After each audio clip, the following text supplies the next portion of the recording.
আমার ইচ্ছা করে মা, সামর্থ্য নেই কারণ আমি একজন মধ্যবিত্ত। আমি যখন একটা শপিং মলে যাই,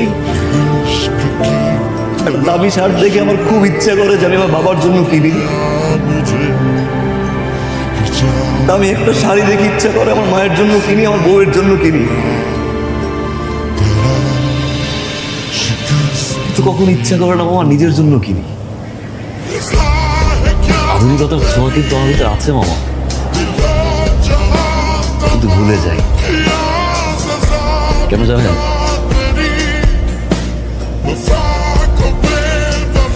একজন মধ্যবিত্ত, তাই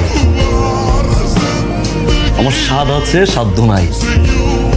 আমি জিনিস ঠিকই দেখি, দেখেও না দেখার ভান করি। আমি হাসি ভেবে, কাঁদিও ভেবে। কেন জানেন? আমি একজন মধ্যবিত্ত।